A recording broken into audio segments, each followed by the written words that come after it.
he was called into the office of an apostle at age 33.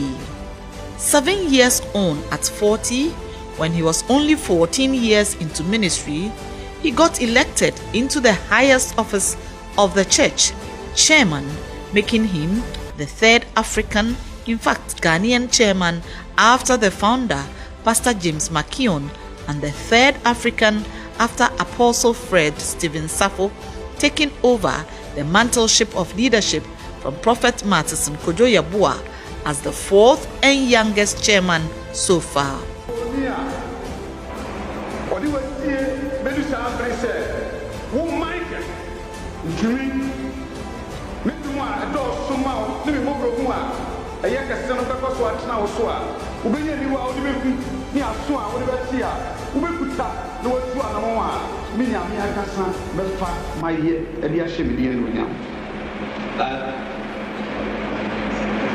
You, my servant Michael, my grace and glory upon you will continue to be there, that you see far, and I will use you for all that I have ordained for you. The old grouping with the pioneers of the church were now leaving the sea, and suddenly a prophecy came that Ntumy must be the chairman.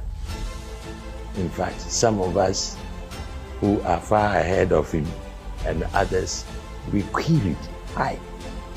Is God right? What is happening? But it was a prophecy.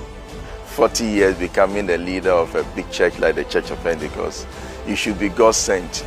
Otherwise, you can't lead this church at that age. I see that God actually used him. God gave him so much wisdom, and he is a man of God. He led his fathers.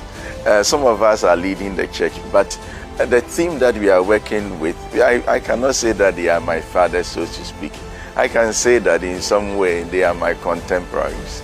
But he led his fathers, and by extension the church, and he was able to do that. I mean, he was not terrified by them, because I know that if in his team he had people like Apostle Anson, he went to him as a probationary overseer. He worked with late Apostle D.K. Annan as an overseer.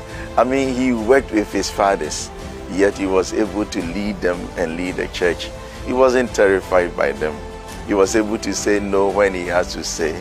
And the wisdom that God gave him, even to manage them and to manage the church at that age, baffles my mind. When he was elected a chairman, I worked under him as an apostle at that time, the principal of the Bible College, later rector, working under him as the chairman.